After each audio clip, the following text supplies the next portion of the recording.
ఓకేనా? మళ్ళీ అనుకూల ఎప్పుడు వచ్చి ఎండ్ చేయాలి. ఓకేనా? ఓకేనా?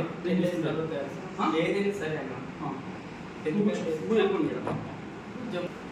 నమస్కారం. అయితే ఈ సందర్భంగా మీ ముందరికి రావడానికి ముఖ్య కారణం బత్రీరామ్.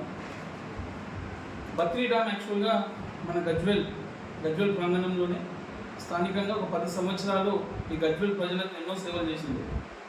ఆయన గడా ఆఫీస్లో గత 10 సంవత్సరాల నుంచి కళ్యాణ లక్ష్మి కావచ్చు, షాదీ ముబారకే కావచ్చు, CMRF లబ్ధిదారులే కావచ్చు, ఎంతో సహాయాన్ని ఈ 10 సంవత్సరాల నుంచి గజ్వేల్ ప్రజలకు తను ఇచ్చాడు. తను కష్టపడుతూ తను సొంతంగా జాబ్ చేసుకుంటూ తన కుటుంబాన్ని ఇన్ని రోజులు కూడా పోషించడం జరిగింది. కాకపోతే పాపం తన పరిస్థితి ఎలా ఉందంటే, ఈ గడా తీసేసిన తర్వాత తనకు ఉద్యోగ అవకాశాలు లేక నెక్స్ట్ ఏం చేయాలనే పరిస్థితి తెలియక తన ఆరోగ్యం కూడా రోజు రోజుకి క్షీణించడంతో ఇప్పుడు పాపం తను నిస్సహాయ స్థితిలో ఉన్నాడు. సో ఈ సందర్భంలో మా ఇంటికి రావడం జరిగింది. కాకపోతే ఈ సందర్భంగా నా విన్నపం, ఎందుకంటే 10 సంవత్సరాలు ఒక ఆఫీసులో చేయడం అనేది మామూలు విషయం కాదు. ఒక మంచి సేవలు అందించిన రామ్ నిజంగా నేను కూడా చాలాసార్లు ఎన్నో విషయాల్లో తన సహాయం తీసుకోవడం జరిగింది.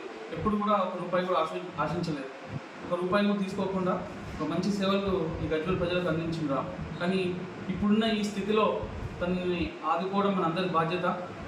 సో ఎందుకంటే ఇప్పుడు వాళ్ళ మామయ్య బాగాలేడు, వాళ్ళ కూతురు కూడా బాగాలేదు, ఇద్దరు కూడా హాస్పిటలైజ్ అవ్వడం జరిగింది.